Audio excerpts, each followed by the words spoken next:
I'm Amy Goodman, glad to be home here in New York City. Thousands of people in central Somalia came out Sunday to protest a U.S. air raid that killed more than a dozen people Thursday.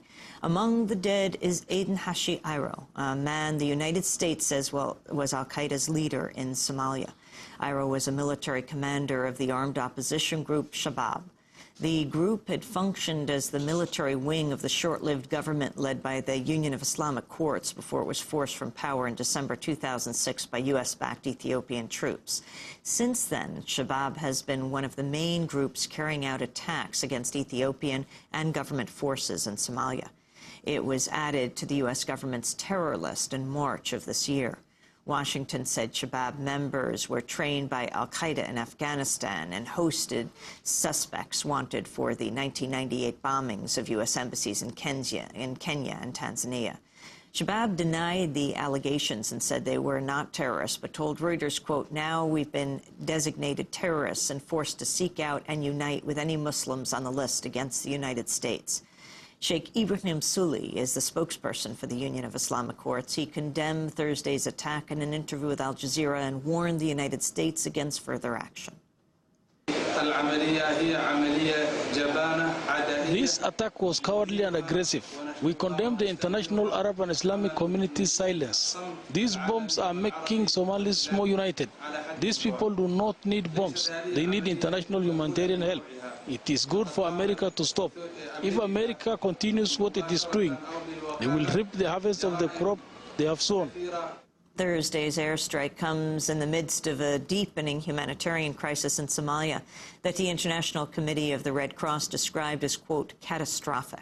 Over 1 million people have been made internal refugees, and 3.5 million, or nearly half the country's population, may need food aid by the end of the year. The UN Food and Agriculture Organization has warned. Nearly 100 people have been killed in the past 3 weeks alone. Late last month, Ethiopian soldiers raided a mosque in the Somali capital, killing 21 people, kidnapping 41 children, this according to Amnesty International. To discuss the latest in Somalia, I'm joined in Minneapolis by Abdi Samatar. He's professor of geography and global studies at the University of Minnesota. Welcome to Democracy Now!, Professor Samatar. Thank you, Amy. Can you talk about the reaction to the U.S. airstrike? I think it's quite befuddling to Somalis and many other peace-loving people around the world as to why the United States has chosen to bomb people who are desperate for assistance and food and who have been dislocated and traumatized by an Ethiopian invasion, a country that has its own people under tyranny in itself. So it's surprising to Somalis that the United States, who is supposed to be the beacon of democracy, is using all the terror tactics that it condemns in this instance, and people across the country have been demonstrating against this. Explain exactly what happened with the airstrike. Who got hit? Who got killed? Well, according to the reports and telephone calls from Dusa Mareb in central Somalia, it's not quite certain whether it was planes or missiles sent from a ship on the Indian Ocean or a plane based in Godey, Ethiopia. But that the gentleman by the name Aden Hashi Iro was a target of the United States Department of Defense and the CIA for quite a long time, him being accused that he was trained in Afghanistan, and therefore, because he's trained in Afghanistan, he's by nature guilty of being a terrorist. There has been no evidence produced so far that he has been linked to any terror attacks in Somalia against anybody else other than the Ethiopians themselves.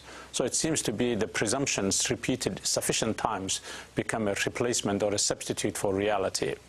The other people who have been killed, an area about the size of sort of 2 blocks in places like Minnesota, for instance, has been leveled, and the majority of the people who were killed were innocent civilians, much like what the Ethiopians have been doing in Mogadishu itself. And explain the Shabab. The Shabab used to be part of the youth wing of the Islamic Courts. Many of them are very religious. Aden Iro has never been known to be quite religious. He has never sort of said many things that will suggest that he's an Islamicist. It seems to me that he was a nationalist who was trained in Afghanistan, who was opposed both to the warlords who used to control Mogadishu before the Union of the Islamic Courts took over, and before the Ethiopians came in. But that many members of the Shabab, into the order of about 250 of them, have broken ranks with the Union of the Islamic Courts and the people who are based in Asmara, Eritrea, who are fighting against the Ethiopians. The Shabab claim that the Union of the Islamic Courts and their allies have sort of reneged on the promises which they have made, and therefore few of them decided to do on their own. The Union of the Islamic Courts spokesman, Sheikh Sharif Sheikh Ahmed in Asmara, said that these young men are fighters who are fighting the Ethiopians. They are not terrorists in any sense of the word. And therefore, despite the fact that they have reneged on the promises and the agreements they had with the Islamic courts, they remain to be nationalists. We're talking to Professor Samatar, geology professor and global studies. Geography professor. Geography professor and professor of global studies at the University of Minnesota. Just after this happened, the word has come out today of tens of thousands of people protesting in the streets of Mogadishu over soaring food prices. Can you talk about what's happening today? Well, what you see in Mogadishu over the last year and a half or so since the Ethiopian invasion, which was sanctioned by the U.S. government, has destroyed virtually all the life-sustaining economic systems which the population have built without a government for the last 15, 16 years. And that the militia that's supposed to be the very people who protect the population have been looting shops. For instance, the Bakara market, which is the largest market in Mogadishu and in the country, have been looted repeatedly by the militias of the so-called transitional federal government of Somalia, supported by Ethiopian troops. And the new Prime Minister of Somalia, Mr. Hassan Noor and Hussein, has himself announced in the BBC that it was his militias that who have looted this place. So what you have is a population that's hit from both ends. On one end by the militias of the so-called transitional federal government, which is recognized by the United States, and on the other hand by the Ethiopian invaders, who seem to be bent on ensuring that they break the will of the people to resist as free people in their own country. So the prices of, for instance, if I tell you a kilo of rice, which used to be somewhere in the order of about 70 cents, US cents, is now anywhere up to 250 cents. That's $2.50. The average day's income per person for anybody who is able to hold a job in that incredible environment is less than $1 a day. So the mismatch between incomes and the prices of commodities that are primarily imported from overseas is horrific, that nobody can afford this. And what you have is really terror in the worst sense of the word, that 1 million people have been displaced, that the Ethiopians and the transitional government have been denying them access to humanitarian input, and that the United States seems to just watch and let that happen itself. It's as if there has been a calculated decision made somewhere in the world, maybe in Washington, maybe in Addis Ababa, maybe in Mogadishu itself, to start these people until they submit themselves to the whims of the American military in this instance and the Ethiopians who are acting on their behalf. The latest reports we have, an Associated Press reporter seeing several people injured in the protest in Mogadishu. After that, tens of thousands took to the streets, hurling stones, smashing windshields of cars and buses.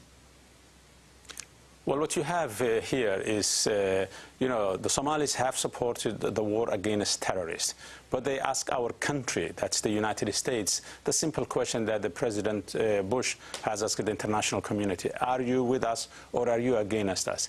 Here are people whose livelihoods have been destroyed, who is dealing with an illegal occupation of Ethiopian forces, a government in Ethiopia that's not a Democrat, that's harassing its own people and brutalizing its own people.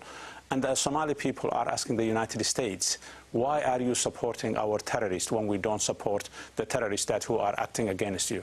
We don't have an answer for the Somali people as Americans. And for me, this is quite critical for the so-called public diplomacy that the United States State Department has been embarked on.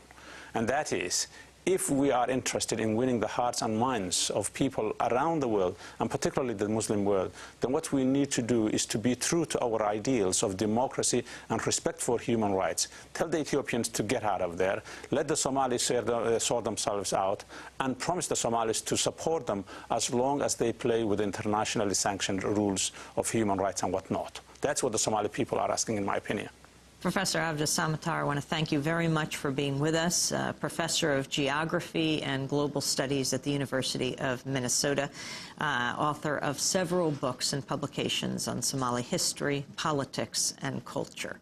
Thanks for joining us from Minneapolis. This is Democracy Now!, democracynow.org, The War and Peace Report. When we come